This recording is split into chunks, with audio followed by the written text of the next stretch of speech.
भारत और पाकिस्तान की कहानी एक ऐसी गाथा है जो दो देशों के बंटवारे से शुरू होकर आज तक चलती आ रही है। ये सिर्फ राजनीतिक इतिहास नहीं है, बल्कि करोड़ों लोगों के सपनों, संघर्षों और उम्मीदों की कहानी है। आज हम इस जटिल रिश्ते को समझने की कोशिश करेंगे। सन 1947 से पहले भारतीय उपमहाद्वीप एक था। हिंदू, मुस्लिम, सिख, ईसाई सभी एक ही धरती पर रहते थे।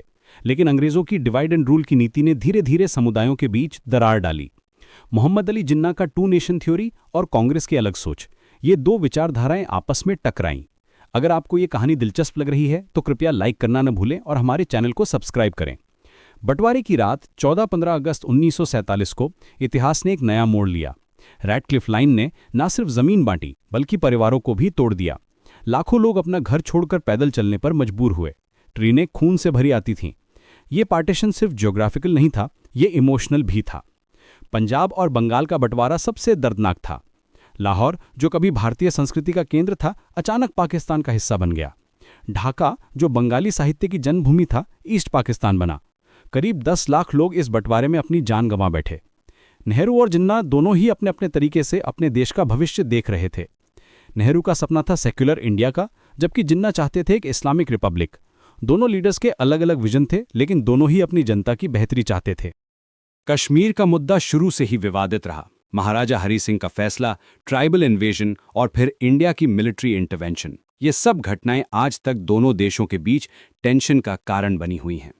ये सिर्फ टेरिटोरियल डिस्प्यूट नहीं है, ये इमोशनल अटैचमेंट का मामला भी है। अगर ये हिस्टोरिकल जर्नी आपको पसंद आ रही है तो प्लीज़ इस वीडियो को अपने दोस्तों के साथ शेयर करें और हमें सब्सक्राइब करना न भूलें। पहला इंडो पाक वॉर 1947-48 में हुआ, फिर 1965 में दूसरा युद्ध और 1971 में तीसरा युद्ध, जिसके बाद बांग्लादेश का जन्म हुआ। हर युद्ध के बाद दोनों देशों के बीच की खाई और गहरी होती गई, लेकिन साथ ही पीस की कोशिशें भी होती रहीं। शिमला एग्रीमेंट 1972 में एक उम्मीद की किरण थी। इंदिरा गांधी और जुल्फिकार अली भुट्टो ने बायलैटरल टॉक्स का रास्ता खोला, लेकिन पॉलिटिकल इंस्टेबिलिटी और मिलिट्री कूज ने इन कोशिशों को बार बार पीछे धकेला। आर्थिक मोर्चे पर भी दोनों देशों ने अलग अलग रास्ते चुने। भारत ने मिक्स्ड इकोनॉमी का मॉडल अपनाया, जबकि पाकिस्तान ने एग्रीकल्चर और टेक्सटाइल पर फोकस किया। ग्रीन रेवोल्यूशन दोनों देशों में आया, लेकिन अलग अलग तरीकों से। क्रिकेट ने दोनों देशों के बीच एक अजीब सा रिश्ता बनाया। इंडिया पाकिस्तान मैचेस सिर्फ खेल नहीं होते, ये इमोशनल बैटल्स होती हैं। कपिल देव, इमरान खान, सचिन तेंदुलकर, वसीम अकरम, इन नामों ने दोनों तरफ के फैंस के दिलों में जगह बनाई।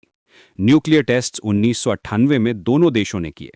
पोखरण 2 और चगाई 1 ने साउथ एशिया को न्यूक्लियर जोन बना दिया। ये पावर बैलेंस था या डिस्ट्रक्शन का खतरा, ये डिबेट आज भी जारी है। कारगिल युद्ध 1999 में एक और टर्निंग पॉइंट था। वाजपेयी जी की पीस इनिशिएटिव के बावजूद मिलिट्री एडवेंचरिज्म ने फिर से टेंशन बढ़ाई, लेकिन इसके बाद भी डिप्लोमेटिक एफर्ट्स जारी रहीं। यदि आप इस डिटेल्ड एनालिसिस को वैल्यूएबल पाते हैं तो कृपया लाइक बटन दबाएं और हमारे कंटेंट को सपोर्ट करने के लिए सब्सक्राइब करें। मुंबई अटैक्स 2008 में एक काला दिन था।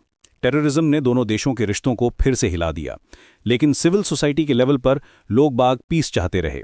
आर्टिस्ट्स, राइटर्स, बिजनेसमैन सभी ने अपने अपने तरीके से ब्रिज बिल्डिंग की कोशिश की। ट्रेड रिलेशंस हमेशा कॉम्प्लिकेटेड रहे हैं।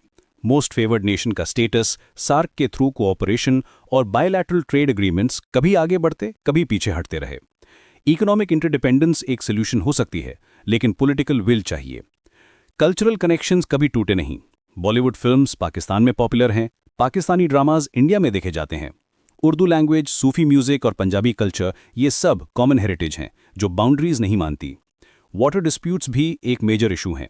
इंडस वाटर ट्रीटी 1960 से चली आ रही है, लेकिन क्लाइमेट चेंज और ग्रोइंग पॉपुलेशन के साथ नए चैलेंजेस आ रहे हैं। कोऑपरेशन जरूरी है, कंपटीशन नहीं।